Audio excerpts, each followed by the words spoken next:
जय जगन्नाथ सांग माने मुडिके आपण को स्वागत करूची ओडिया जी टेक चैनल को।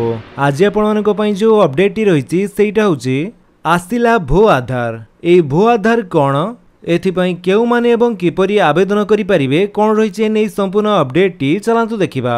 एमित वीडियो रो अपडेट पाया पई सब्सक्राइब करंतु ओडिया जी टेक चैनल को एवं बेल आइकन दबाई ऑल नोटिफिकेशन कर दियंतु। संपत्ति संबंध में अधिकांश बद उपजी थाए। अनेक क्षेत्र में शक्तिशाली लोक माने गरीब और कृषकों जमी को जबरदखल करनियंती।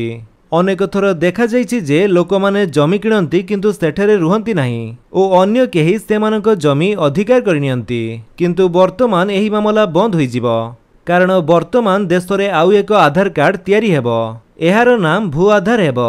जमी आधार कोन एहा किपरि तयारी हेबो ओ एहार लाभ कोन आसंतु जानिबा। जेपरी आज आधार कार्ड प्रत्येक व्यक्तिर परिचय सहित जड़ित एक गुरुत्वपूर्ण डॉक्यूमेंट रे परिणत होईछि। एहा बिना कोनोसी गुरुत्वपूर्ण कार्य करा जाय परिबो नाही। सेही भली भूमि मध्य भू आधार माध्यम रे एक स्वतंत्र परिचय पाइबो। जमी रेकर्ड डिजिटलाइजेशन अधीन रे साधारण बजेट रे एहा प्रस्ताव दिया जायछि। तुम जमी को एक स्वतंत्र 14 अंक विशिष्ट जमी व्यक्तिगत परिचय नंबर बा ULPIN नंबर दिया जिवो। आपण यहाँ को जमी आधार नंबर मध्य कहि परिबे। तबे सैटेलाइट जियो टैगिंग अनुसार जमी मैपिंग मध्य करा जिवो।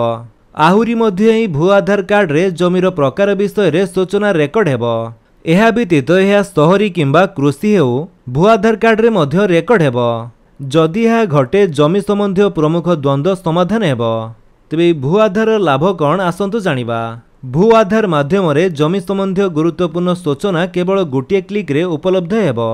जमीर प्रकृत मालिक किए से संबंध में गुरुत्वपूर्ण सूचना मात्र किछि सेकेंड रे उपलब्ध हेबो।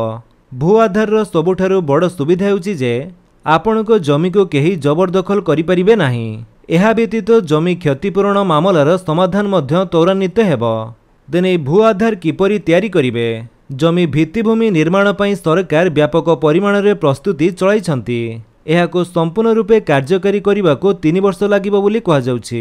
एही लक्ष्य हासिल पई सरकार राज्य सरकार को आर्थिक सहायता मध्य प्रदान करिवे। भू आधार कार्ड तयारी करने को हेले आपण को निज अंचलर ग्राम पंचायत कार्यालय किंबा पंचायत समिति सहित जोगाजोग करने को पड़िबो। भू आधार पई आवेदन करने को तुम जमी सहित जड़ित समस्त डॉक्यूमेंट एवं जमी मालिकक डॉक्यूमेंट दरकार। एहा परे आपणक जमी पंचायत कार्यालय किंबा पंचायत कमिटी द्वारा जांच करा जिवो। एथिरे GPS टेक्नोलोजी रो सहाय्य निया जिवो। जमीर जियो टैगिंग मध्य करा जिवो। एहा परे पंचायत भू आधार कार्ड प्रस्तुत करी आपण को देबो। जमी चिन्हट करिबा पई एही भू आधार कार्ड रे 14 अंक विशिष्ट परिचय नंबर रेकर्ड हेबो। एही उपाय रे आपण को जमी एक दृढ़ परिचय पाइबो। तो फ्रेंड्स ये थिले आपण को पई किछि अपडेट। जदि आपण को अपडेट टी भल लागिस तले आपण वीडियो को लाइक कर दियंतु। आपण को सांगन को भितर शेयर करी जणांतु। आउ जदि आपण हम चैनल नुआ चैनल को सब्सक्राइब करी बेल आइकन दबाई ऑल नोटिफिकेशन कर दियंतु ताकि जेतेବେଳେ वीडियो अपलोड करिवे आपण देखि परिबे। Thank you for watching.